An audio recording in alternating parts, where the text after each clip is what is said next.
that scale drop, you fat. This isn't a cooking channel.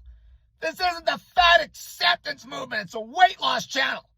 Make the scale drop. Do not tolerate a stall, you fat. How do you break a stall every time? This is the sugar fasting default weight loss protocol. Wet fruit only. Breakfast, lunch, dinner, you f***. And then at night, you would have some hard-hitting sugar to kill hunger. No matter how hungry you get.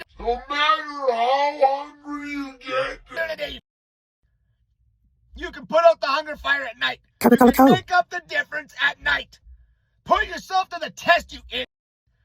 Okay, base it always around fruit first. Water before each meal, like that's a given. 3 meals a day with a snack at night to make sure that you're not hungry when you go to bed.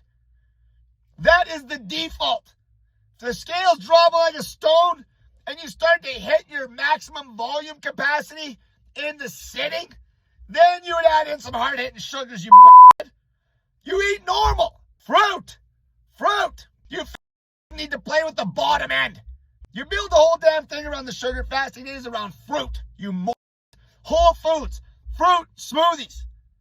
Smoothie for breakfast, smoothie for lunch, smoothie for dinner. If you need more sugar than that, have a pop. Have some candy. See how the low end feels, you fat. Before you just start dumping sugar on everything, especially during the day. Okay, hunger before lunch is good. If you ate normal at breakfast and it was like a fruit dish, a fruit salad or something, okay, and you're fine in that moment. If you end up being hungry a couple hours before lunch, who gives a shit? You get lunch. If you end up being hungry a couple hours before dinner, who gives a shit? You get dinner. You don't let yourself go to bed hungry. You can make up the difference at night.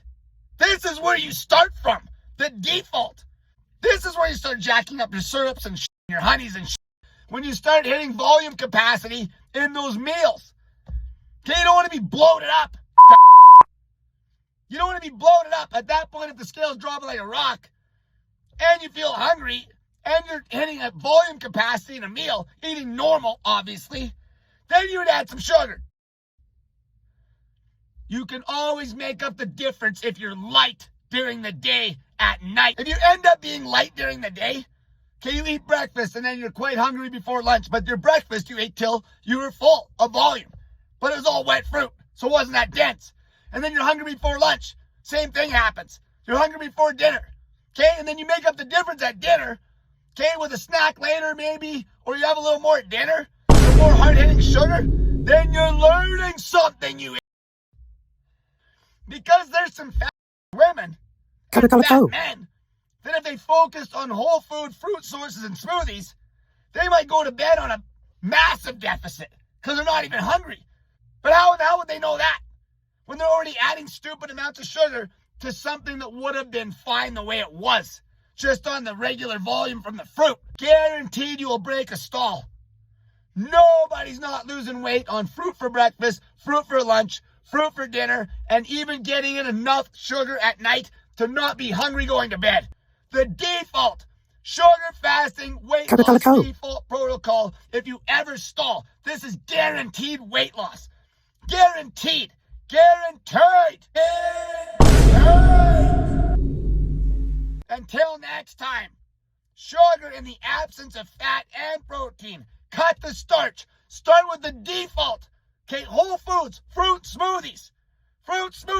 Sugar fasting will get you shredded. For life, you pig.